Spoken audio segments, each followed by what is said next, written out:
What should we expect from the Aztecs here in 2021? Well, joining us right now is offensive coordinator Jeff Hecklinski. And Coach, first of all, thanks for joining us this morning. Steve, Ernie, thank you for having me on. Really enjoy getting to spend time with you guys, and hopefully everybody's families are safe and healthy right now. Absolutely. We echo that, Coach. It's great to talk to you. All right, let's spring ball. It's always a good time right now as you start formulating some thoughts about how this team is going to play out in the fall. I guess the big question right off the top is the quarterback position. What is the process for you as offensive coordinator, quarterback coach? What are you looking for from numerous candidates for this job this fall that you are going to say is going to be the reason ultimately we're going to decide at least to start the season with that player? What is the deciding factor for you?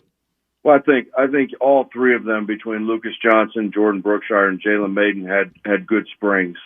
I thought they all did things and showed signs of really, leading the offense. And, the ultimate goal is to score touchdowns, and that's really what we're looking for.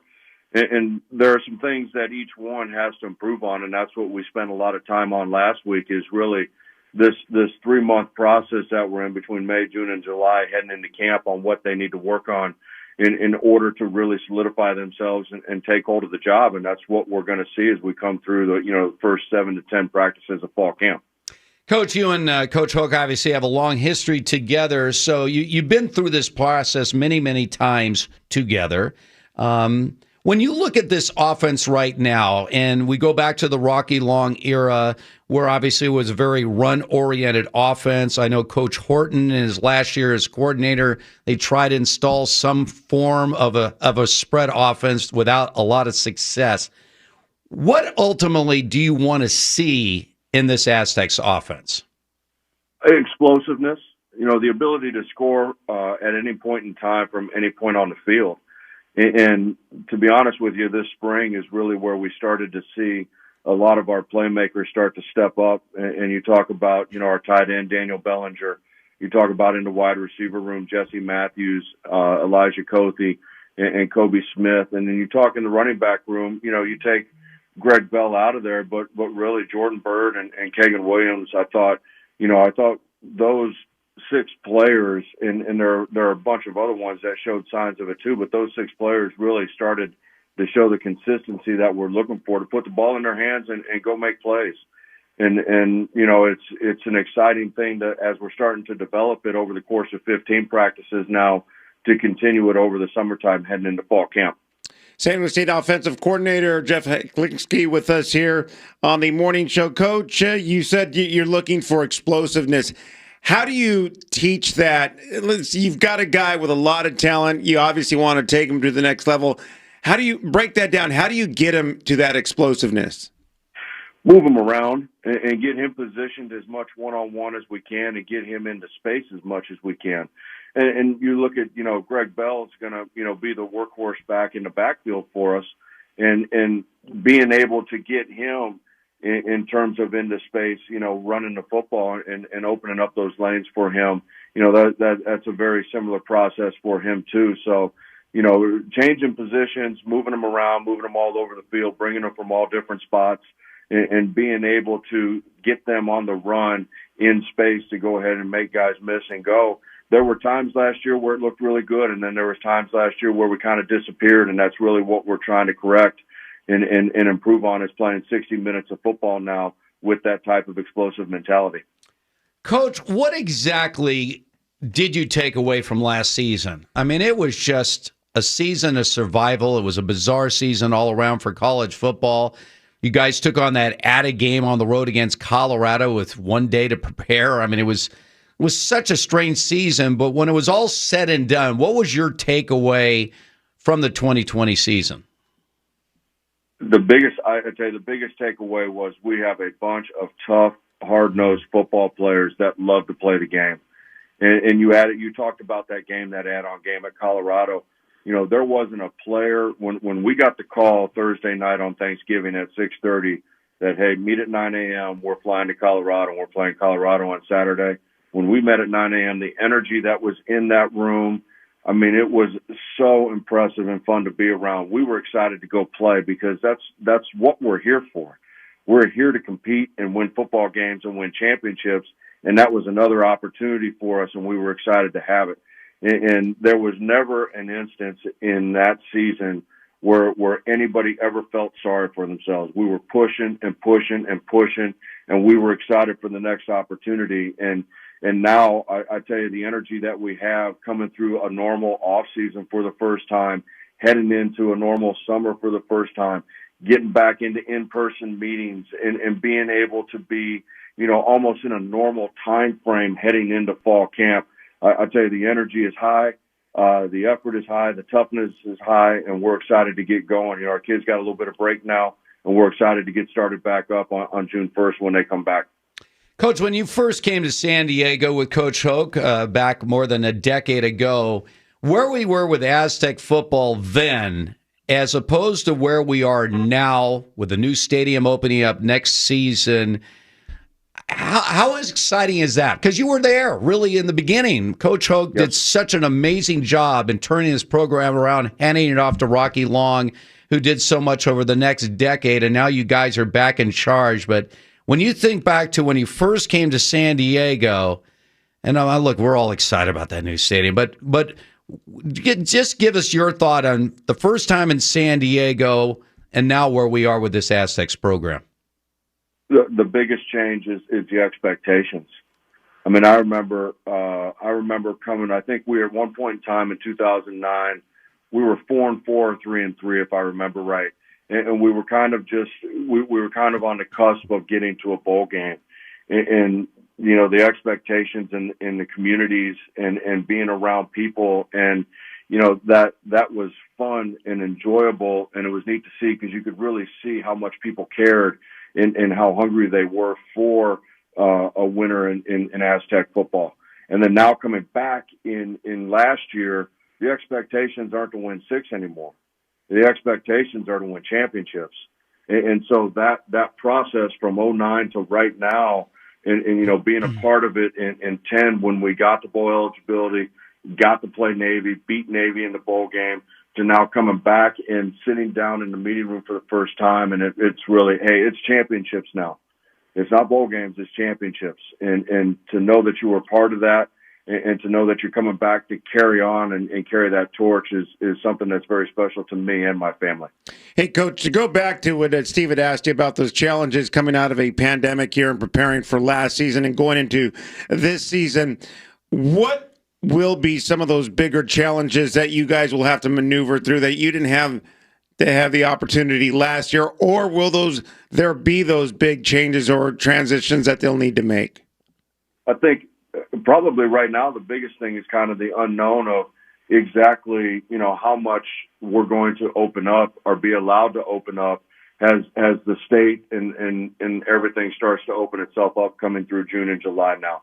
And I know Patrick in our administration and our training staff, Bobby Smitherin, Patrick, JD, Coach Hoke, Adam Hall, they do a great job of being ahead of the curve and getting us to be right when it opens up.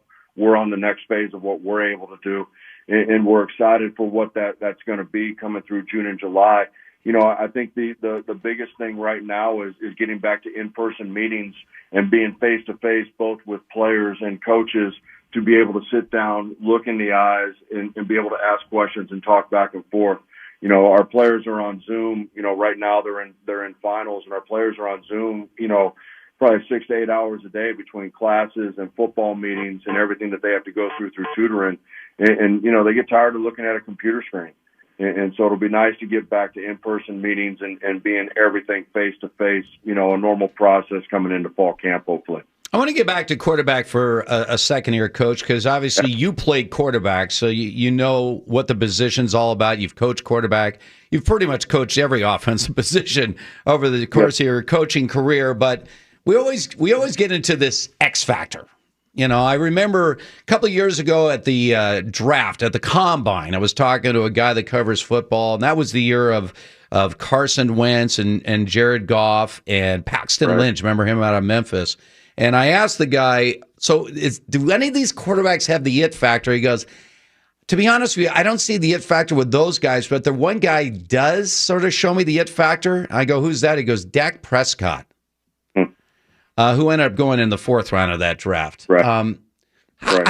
How do you measure that? Because look, your quarterback, he's got to do all the things necessary to run the offense, but they got to be a leader. And a leader, by definition, coach, is someone that inspires others to follow. Is there a way to gauge that? Is it something that can be taught at the quarterback position, or is it just something that's born within certain guys that they are that guy? I think the analytical way of gauging it, and with somebody like Dak Prescott, you look at how he was able to score points in that offense, and how quickly he was able to score points, and how frequently he was able to score points. You think back, and you think back to Mississippi State at that time when Dak was there. They were able to stay in games against teams in that league because they were able to score. And I think that falls on the quarterback's shoulders. And that's one of the things we're looking very heavily at right now from an analytical standpoint. Which quarterback puts us in a position to score when they're in the game? And we can chart that in scrimmages and in drills where we move the ball, which quarterback scores. Because that means that the other 10 players on the field are following him, and he has the ability to make plays with the players that are around him and elevate the level of play with those players. And it's something that we're going to put a high emphasis on in fall camp in those 7 to 10 practices. Which quarterback can go out there and absolutely just score points for us and eliminate turnovers? And that's got to be a huge part of what we're doing now. Score touchdowns, eliminate turnovers, and really score at an explosive rate.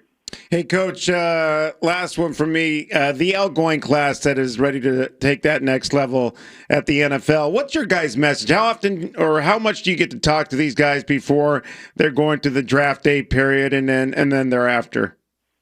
They really, when they make that decision, I think back to, like what Darren Hall, Dwayne Johnson, and, from our side, it was Jacob Capra and Kyle Spalding, and we're excited about all those guys and the opportunities they have. When they make that decision, they really get into that next level and that next phase of their life. We'll see them every now and then periodically. I think D. Hall was back for a couple practices, and it was great to see him. But really their preparation now is at a whole different mindset from where and what we're doing. And so, there's a little bit of separation there, but, we're excited for each and every one of those guys and their opportunities, and we wish them nothing but the best of luck moving forward. We have had a very special marriage here at Xtra 1360 with the Aztecs for the last several years. We look forward to it. I mean, a lot of people say, oh, we can't wait for the season. We can't wait for this season. We can't wait either. I can tell you that much. Just these next couple of weeks, as our kids are finishing finals and they get some time to go home and relax a little bit. We can't wait for June 1st to kick back up, because that's when we start back up and really start into phase 3 of what we're doing in terms of heading into the season and getting ready for fall camp. All right. Well, Coach, I know you guys will keep us posted every step of the way. All the best. Everyone stay healthy through the summer and get ready for 2021. As I said, yes, we can't wait. Yes, sir. Yes, sir. And again, thank you guys for having me on. Appreciate it. Always good to spend some time with you guys. All right, there he is, Jeff Hecklinski. Not the easiest name to pronounce, but certainly doing an outstanding job. These quarterbacks, again, that's what you're looking for. Lucas Johnson seems to be the guy with the inside track. Are we right, Fletch? I mean, he would seem to have the inside track, but, the coach said several times during the course of the interview, whatever quarterback gets us the most points, he's our guy. That's just the bottom line. Whoever can actually put the most points on the board ultimately is going to be our quarterback. Based on last season, I would say Lucas Johnson most likely is going to be your starting quarterback day one for the Aztecs. But Jordan Brookshire looked really good in the limited time we got to see him, and Lucas Johnson has such a history of being injured. So I think it's going to be a good competition during the June 1st, that first day. Now, look, we were some of the great running backs, obviously, in Aztecs history over a decade period of time under Rocky Long, just putting up huge numbers. I mean, back-to-back 2,000 seasons with Pumphrey and Penny. And the fact that they are willing to give the ball to Greg Bell. I'm not a big believer, certainly, in quarterback by committee. I'm also not a big believer in running back by committee. I think you have to have the guy. Now, the amazing thing back in the day when Pumphrey had his 2,000-yard season, Penny had 1,000 yards rushing as a backup. And we knew Rashad Penny was something special, and then he had that incredible season. So I'm hoping, because we saw it early last season with Greg Bell. I mean, he's a guy that can carry the ball 25 times and get you 150, 160 yards. I like that. That, to me, still is the bread and butter, because when you have great defenses, and that's what the Aztecs have, time of possession is such a key component. You got to get on the board. And the big problem we've had with the Aztecs in recent years, the last couple of years, what happens when you're behind? Do you have a quarterback that can bring you back? If you have to go to the passing game, can you get the job done? And the last couple of years, the answer is no. They've not been able to get the job done. That has to change. And what was awesome about Greg Bell last year, which the Aztecs didn't necessarily have in the years previous, was the big play. Yeah. And he did it 3 or 4 times in the first 2 weeks where he'd break off a 50-yard run or a 50-yard screen pass. And you're going to see a lot more of that. Greg Bell is one of the most special running backs in this entire country, and don't be surprised if come week 2 and week 3 of the season again, he's on the very top of the nation in terms of rushing yards or receiving yards. I love to see that. I love it.